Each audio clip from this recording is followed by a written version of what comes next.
ശ്രദ്ധയും ബുദ്ധിയും അല്പം തെറ്റിയാണ്ടല്ലോ. കവിതകൾ എന്റെ ബലഹീനതയാണ്. സ്ത്രീയെക്കുറിച്ച് പ്രശസ്തനായ ഒരു ആംഗലേയ കവി പാടിയത് എനിക്കറിയൂ. ഇല്ല. ഒരു നിമിഷം തരൂ നിന്നിൽ അലിയാൻ, ഒരു യുഗം തരൂ നിന്നെ അറിയാൻ. എത്ര പെട്ടെന്നാണ് ഞാൻ ആനിയെ അറിഞ്ഞത്. ഈ ജന്മാന്തരങ്ങളുടെ ബന്ധം എന്നൊക്കെ പറയാറില്ലേ, എന്നെന്നും ഇങ്ങനെ ഒന്നായി കഴിയാൻ ഒരു നൂൽ ബന്ധമായി ഈ ചെയിൻ ഇരിക്കട്ടെ. 22 ക്യാരറ്റ്സാ. ഇനി മുതൽ അങ്ങോട്ട് ഐ മാറ്റ് അഡ്വർടൈസിംഗ് കമ്പനിയുടെ അസറ്റ് ആയിരിക്കും ആനി. I assure U.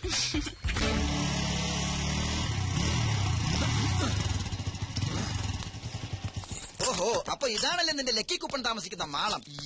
ചെന്ന് മകടി ഊതി ഇറക്കി കൊണ്ടുപോവാ. ആരോടത്? പെൺകുട്ടികൾ മാത്രം താമസിക്കുന്നത് പുരുഷന്മാർക്ക് എന്താ കാര്യം? താൻ പുരുഷനല്ലേ?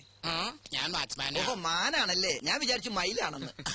ചില ചേട്ടന്മാരെന്നെ സ്നേഹം കുടുംബം മയിലേ എന്ന് വിളിക്കാ. മയിലേന്ന് അല്ലേ? മയിലേ മയിലല്ല, മാനേ. ഇവൻ ഇവിടെ ആരെയോ കാണണോന്ന്. ഓ, അതവിടെ ഇരുന്നോട്ടെ. തനിക്കിവിടെ ആരെയോ കാണണ്ടേ? പിന്നെ പേര് മറന്നു പോയല്ലോ. എന്താ അവളുടെ പേര്? അതെങ്ങനെ എനിക്കറിയാം. രമണി, സരള, സരസു. രമണി സരളൊന്നുമല്ല. അപ്പൊ എന്റെ കയ്യിലെ സ്റ്റോക്ക് തീർന്നു. രമണിക്ക് എന്താണ് കുഴപ്പം? എനിക്കല്ലേ അറിയാൻ പറ്റുള്ളൂ. ഒന്ന് പോടോടുന്നു. അതെ, ഇവിടുത്തെ ഏറ്റവും സുന്ദരിയായ പെൺകുട്ടിയുടെ പേരെന്താ? ഇവിടെ എല്ലാം സുന്ദരിമാരാ, ഞാനടക്കം. കൊതിയൻ.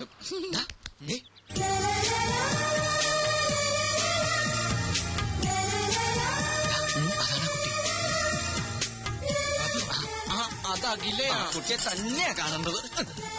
താനും കൂടെ പോന്നെ. താനിവിടെ നിന്നിട്ടാ മതി. മാരീഡാണോ? അല്ല. ഞാനിപ്പൊ വരാം. വരണം. വരാടി. എന്നെ ഓർമ്മയില്ലേ? Lucky coupon. പിന്നെ ഓർക്കാതെ എന്താ ഇവിടെ? ഹായ് അഖില, ഞാൻ ലാൽ, ജീവൻ ലാൽ, ഇവന്റെ ബെസ്റ്റ് ഫ്രണ്ടാണ്. കുട്ടിയെ കുറിച്ച് എന്നോട് ഇവൻ ഒരുപാട് പറഞ്ഞിട്ടുണ്ട്. എന്ത് ചെയ്യുന്നു? പഠിക്കുകയാണോ അതോ ജോലി ചെയ്യാണോ? എവിടെയാ വീട്? വീട്ടിൽ ആരൊക്കെയുണ്ട്? അച്ഛൻ മാരീഡാണോ? അമ്മ? അപ്പൊ ലവ് മാരേജ് ആണല്ലേ? ഈ കുട്ടിയുടെ മുഖം കണ്ടപ്പോൾ എനിക്ക് മനസ്സിലായി നിങ്ങൾ അച്ഛനും അമ്മ ലവ് മാരേജ് ആയിരിക്കുന്നത്. അല്ല, ഞാൻ ഈ കർച്ചീഫ് തരാൻ വന്നതാ. കളഞ്ഞിട്ടില്ല, കയ്യിലുണ്ട്. അല്ല, ഈ കർച്ചീഫ് കളയാതെ സൂക്ഷിക്കണമെന്ന് ഞാൻ പറയുകയല്ല. അന്ന് ബസ് കയറുമ്പോ അഖില അറിയാതെ ഇത് നിലത്ത് വീണു. ഞാൻ എടുക്കുമ്പോഴേക്കും ബസ് വിട്ടു. സൂക്ഷിച്ചു വെച്ചിരിക്കുന്നു. Thank you. എന്നാലും ഇതിനു വേണ്ടി മെനക്കെട്ട്. ഓക്കേ, എന്ന് വരട്ടെ. Bye bye. അല്ല അഖില, കിച്ചു, അഖില എന്താ? കർച്ചീഫ് തിരിച്ചു തന്നതിന് താങ്ക്സ് മാത്രമേ ഉള്ളൂ. പിന്നെന്താ വേണ്ടത്? പറയട്ടെ. Come on. Friendship, just an outing, അത്രേ ഉള്ളൂ. Okay, done. Thank you so much. Okay ആയോ? പകുതി ഓക്കെ. അപ്പൊ ബാക്കി പകുതി എനിക്ക് പണി കൂടി. എന്റെ ലൂട്ടി കഴിഞ്ഞു. ഓടി പന്നിച്ചി. വെറുതെ കൊതിപ്പിച്ചു, ദുഷ്ടൻ. ഒരുപാട് സ്വപ്നങ്ങളുമായി നടന്ന ഒന്നും ഫലവത്താവില്ലെന്നാ പറയാറ്. എന്നാലും ഞാൻ സ്വപ്നം കാണും, അതിന് ചെലവൊന്നുമില്ലല്ലോ. കേക്കട്ടെ, എന്തൊക്കെയാ തന്റെ സ്വപ്നങ്ങൾ? കിച്ചുവിനെ പോലെ ഒരുപാടൊന്നുമില്ല, ഒരേ ഒരു സ്വപ്നം. സ്വപ്നമെന്നോ ലക്ഷ്യമെന്നോ എന്ത് വേണമെങ്കിലും വിളിക്കാം. സസ്പെൻസ് ഇടാതെ കാര്യം പറയടോ. ആ കാണുന്ന വീട് കണ്ടോ? വീടോ? അതൊരു കൊട്ടാരം പോലെ ഉണ്ടല്ലോ. അതുപോലൊരു വീട് എനിക്ക് സ്വന്തമാക്കണം. എന്തിനാ ചിരിക്കുന്നത്? സിറ്റിയുടെ നടുക്കുള്ള ആ വീടിന് എന്ത് വില വരുമെന്നറിയോ? കുറഞ്ഞത് 1 കോടി. ആയിക്കോട്ടെ. കയ്യിലാകെ ഉള്ളത് മോഡലിംഗ്, എന്നിട്ടും സ്വപ്നം ചില്ലറയൊന്നുമല്ല. അതെ, അതിൽ കുറഞ്ഞ ഒരു സ്വപ്നവും എനിക്കില്ല. അത് ശരി. ഇനി ഈ സ്വപ്നം സഫലമായില്ലെങ്കിൽ എന്ത് ചെയ്യും? കോടീശ്വരനായ ഒരാളെ കല്യാണം കഴിക്കും, എന്നിട്ടത് സ്വന്തമാക്കും. അങ്ങനെ ഒരാൾ വരണ്ടേ? വന്നില്ലെങ്കിൽ അങ്ങനെ ഒരാളെ കണ്ടെത്തി ഞാനങ്ങ് പ്രേമിക്കും. ഓ, എന്തൊരു ബുദ്ധി. എന്നാലും വെറുതെ ഒന്ന് സങ്കല്പിക്കുക. തന്റെ പ്രതീക്ഷയ്ക്ക് വിരുദ്ധമായി കോടീശ്വരനല്ലാത്ത ഒരു സാധാരണ ചെറുപ്പക്കാരനുമായി താൻ പ്രണയത്തിലായി. അല്ല, ജസ്റ്റ് ഇമാജിൻ. നോ, അങ്ങനെ ഒരിക്കലും സംഭവിക്കില്ല. 2 ദുർബലർ ചേർന്നാൽ ഒരിക്കലും ഒരു സ്വപ്നവും പൂവണിയില്ല. അതാണ് എന്റെ കണ്ടെത്തൽ. ഹേയ്, എന്തു പറ്റി? ഹേയ്, ഒന്നുമില്ല. താൻ വളരെ ഫ്രാങ്കാ. വലിയൊരു സത്യം എത്ര സിമ്പിളായി പറഞ്ഞു. കിച്ചു, എന്റെ സ്വപ്നം ഫലിക്കോ? ദേ, അത് കണ്ടോ? പുതിയൊരു പുലരിയായി തിരിച്ചു വരാൻ ആഴിയിലേക്ക് ആണ്ടുപോകുന്ന സൂര്യൻ. ഈ സമയത്ത് ചിന്തിക്കുന്നൊക്കെ ഫലിക്കുന്ന പറഞ്ഞു ഞാൻ. So best of luck.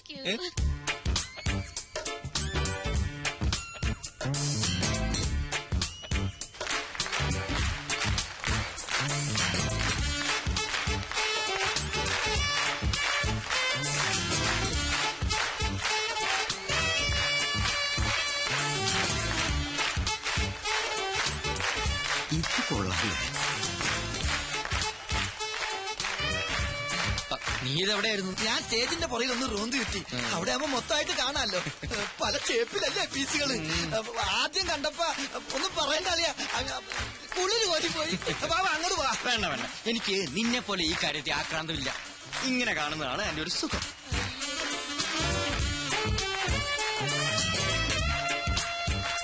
ഇതിനൊരു 40 മാർക്ക് ഞാൻ കൊടുക്കും. നീയോ? അത്രയ്ക്കൊന്നുമില്ല. തൊലി വെളുപ്പ് മാത്രമേ ഉള്ളൂ. ടീച്ചേഴ്സ് പോരാ. ടീച്ചേഴ്സ് അല്ലടാ, ടീച്ചേഴ്സ്.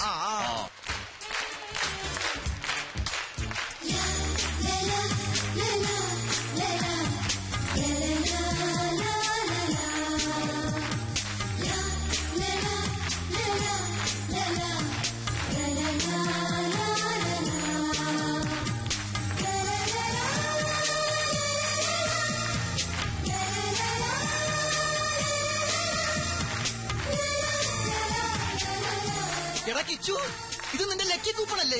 ഇത് ഏത് മാളത്തിൽ ഒളിച്ചിരുന്നു?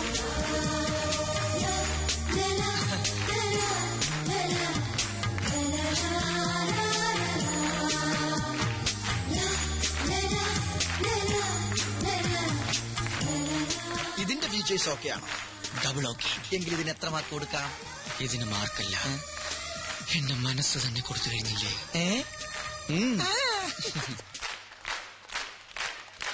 She's nice, beautiful. ഇവളെ നമുക്ക് വേണം. എത്ര പ്രതിഫലം ചോദിച്ചാലും കൊടുത്തരെ. കമ്പനിയുടെ പ്രസ്റ്റീജിയസ് മോഡലാക്കണം ഇവളെ. കറക്റ്റ്, ഞാനത് പറയാൻ തുടങ്ങിയായിരുന്നു. നീ ഇതൊന്നും കേൾക്കുന്നില്ലേ? എന്നാൽ അവളുടെ ഡീറ്റെയിൽസ് ചോദിച്ച് ഫിക്സ് ചെയ്യ് ഇപ്പൊ തന്നെ. മണ്ണും ചാരി നിന്നവൻ പെണ്ണും കൊണ്ട് പോകുമോ? നിനക്കെന്താ പറഞ്ഞാ മനസ്സിലാവാത്തത്? മനുസാറിന് വേണ്ടി എത്ര പെൺപിള്ളേരുടെ പുറകെ ഞാൻ പോയിട്ടുണ്ട്, എത്ര പേരുടെ തെറി കേട്ടിട്ടുണ്ട്. അപ്പോഴൊക്കെ മനുസാറിന്റെ താല്പര്യത്തിന് ഞാൻ കൂട്ടി നിന്നിട്ടുള്ളൂ. പക്ഷെ ആദ്യമായിട്ടാ എനിക്കൊരു പെൺകുട്ടിയോട് ഇഷ്ടം തോന്നിയത്. ഇപ്പൊ അതും. എടാ മോനെ, നിന്റെ ജീവിത ലക്ഷ്യം എന്താ? സ്വന്തമായൊരു കമ്പനി, സന്തോഷകരമായൊരു ജീവിതം. ഇതൊക്കെ ആര് വിചാരിച്ചാ നടക്കുക? ഈ മുതലാളി ആണല്ലോ. തറവാട് കൈവിട്ടു പോകാതിരിക്കാൻ മാസാമാസം ഗംഗാധര മുതലാളിക്ക് പലിശ അയക്കുന്നില്ലേ? എവിടെന്നാ പണം? ഈ മുതലാളിയുടെ പോക്കറ്റിൽ നിന്ന്. മനുസാറ് സന്തോഷിക്കുന്നിടത്ത് നിന്റെ ജീവിതം രക്ഷപ്പെടുകയാണ്. അത് നീ മറക്കണ്ട. അതൊക്കെ ശരിയാ. എന്നാലും കുന്നാലും ഒന്നുമില്ല. തൽക്കാലം ഇങ്ങനെ ഒരു പെണ്ണിനെ കണ്ടിട്ടില്ല എന്ന് വിചാരിക്കും. ഇനി അവൾക്ക് നിന്നോട് വല്ലതുണ്ട്? അതുമില്ല. അവള് കോടീശ്വരനെ കെട്ടാൻ നടക്കാന്ന് നീയല്ലേ പറഞ്ഞത്? എടാ കിച്ചു, സ്വപ്നങ്ങൾ നെയ്തുകൂട്ടാൻ മാത്രമേ നമുക്കൊക്കെ കഴിയൂ. അത് പ്രാവർത്തികമാക്കാൻ സമ്പത്ത് വേണം. എനിക്കോ നിനക്കോ അതില്ല. അതൊക്കെ അർഹിക്കുന്നവർക്ക് വിട്ടുകൊടുക്ക്. മുതലാളിയോട് കൂറുള്ള ഒരു തൊഴിലാളിയായി ജീവിക്കും. ഇനി ഒന്നും ആലോചിക്കണ്ട. ഐമാറ്റിലെ പുതിയ മോഡലായി അവളെ നിയമിച്ച കാര്യം നീ എന്നറിയിക്കും. വാട ചക്കരെ.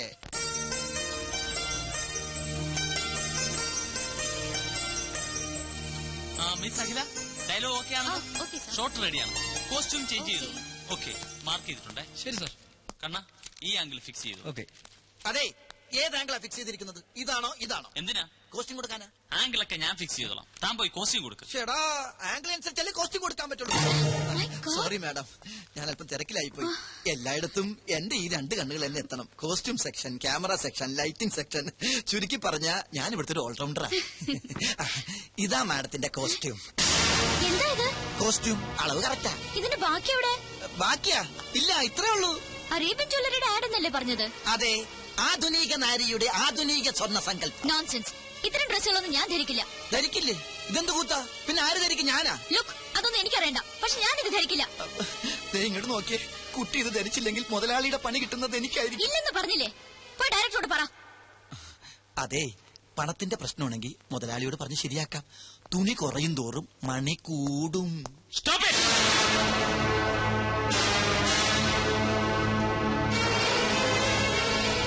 എന്താണ് ഇവിടെ? സാറേ, ഈ കുട്ടി ഈ കോസ്റ്റ്യൂം ധരിക്കുന്നില്ല. കാര്യകാരണങ്ങൾ പറഞ്ഞ് മനസ്സിലാക്കിയിട്ടും ധരിക്കുന്നില്ല. സാർ ഒന്ന് ധരിപ്പിക്കും. നിർത്തണം. എന്താ ഞാൻ പറഞ്ഞ് മനസ്സിലാക്കേണ്ടത്? സ്ത്രീ ഒരു പ്രദർശന വസ്തുവാണെന്നോ, എന്ത് കൂത്താട്ടത്തിന് നിന്ന് തരണമെന്നോ? സ്ത്രീയെ ആദരിക്കാൻ അറിയാത്തവർ ഈ കമ്പനിയിൽ ജോലി ചെയ്യേണ്ടെന്ന് 100 വട്ടം ഞാൻ പറഞ്ഞിട്ടില്ലേ? എന്താണോ ഇത്? ഇതാണോ ഈ കുട്ടി ധരിക്കേണ്ടത്? ഇവിടെ ഷൂട്ട് ചെയ്യുന്ന ആഡ് ഫിലിമാണ്, ബ്ലൂ ഫിലിം അല്ല. ഓ സോറി മിസ് അഖില. കൊണ്ടുപോടോ. കോസ്റ്റ്യൂമിനല്ലല്ലോ സാർ പ്രാധാന്യം. സ്വർണ്ണാഭരണങ്ങളാൽ പൊതിഞ്ഞ ഈ സുന്ദര മേനിക്കല്ലേ. കോൺസെപ്റ്റ് വേണേ മാറ്റാം, പക്ഷെ സ്ത്രീയുടെ മനസ്സ്, സംസ്കാരം ഇത് മാറ്റാനാവില്ല. മാറ്റാൻ ഞാൻ സമ്മതിക്കില്ല. എന്താണോ ഇത്? പള്ളിയിലച്ഛന്റെ ലോഹയം. സ്ത്രീ ശരീരം മൂടിക്കെട്ടി വെക്കാനുള്ളതല്ല.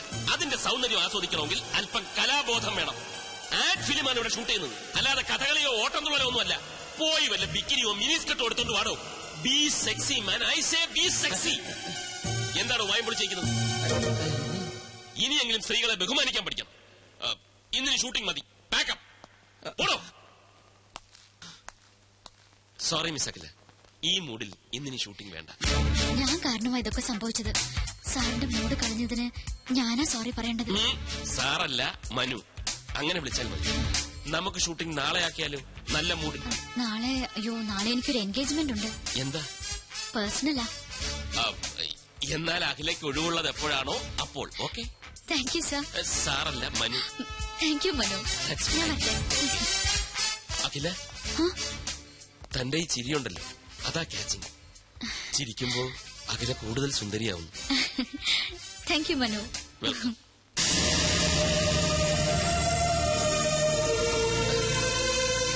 ഗംഭീരമായിരിക്കുന്നു പെർഫോമൻസ്. എക്സലന്റ്. അതൊക്കെ ശരി, പക്ഷെ ചെറിയൊരു പ്രോബ്ലം ഉണ്ട്. എന്താ? നാളെ എന്താണ് അവൾക്കൊരു പേഴ്സണൽ കാര്യം? വേറെ വല്ലവരുമായി? അതൊന്നുമല്ല സാർ. ആ കുട്ടിയുടെ ബയോഡേറ്റ കണ്ടു. കണ്ടു. നാളെ അവളുടെ ബർത്ത്ഡേയാ. ഓ, അത്രേ ഉള്ളൂ. ആ ടെൻഷൻ അങ്ങ് മാറി. സാർ, ഈ ബർത്ത്ഡേ പിടിച്ച് നമുക്കൊരു ചീട്ടിറക്കിയാലോ? നീ എന്താ ഉദ്ദേശിക്കുന്നത്? സാറേ, അഖില സാറിന്റെ മനസ്സിൽ കയറിയെങ്കിലും അഖിലയുടെ മനസ്സിൽ സാറ് കയറണ്ടേ? അതിനൊരു പദ്ധതി ഞാൻ പ്ലാൻ ചെയ്ത് കഴിഞ്ഞു.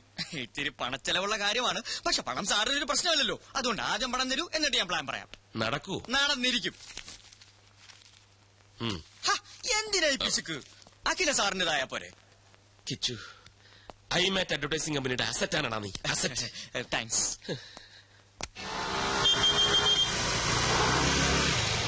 അഖില, എന്തിനായിരിക്കും കിച്ചു ഇങ്ങോട്ട് വരാൻ പറഞ്ഞത്? ഒരു സർപ്രൈസ് ഉണ്ടെന്ന് മാത്രം പറഞ്ഞു. എന്തോ വിശേഷം ഉണ്ടല്ലോ ഇവിടെ.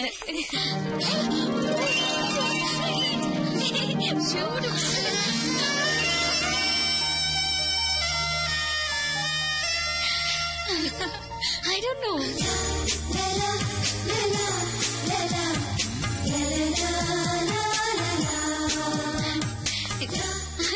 എന്തൊക്കെ ചെയ്തൊക്കെ? മിസ് അഖില മേനോന് പിറന്നാൾ സമ്മാനം. അതിന് ഇന്നെന്റെ പിറന്നാളാണെന്ന് എങ്ങനെ അറിഞ്ഞു? ഞാൻ അറിഞ്ഞില്ല, പക്ഷെ മനുസാർ അറിഞ്ഞു. That is മനുസാർ. മനുസാറിന്റെ വകയാണ് ഇതെല്ലാം. സാറിന് ഒരാളെ ഇഷ്ടപ്പെട്ട അവരെ കുറിച്ചുള്ള ഫുൾ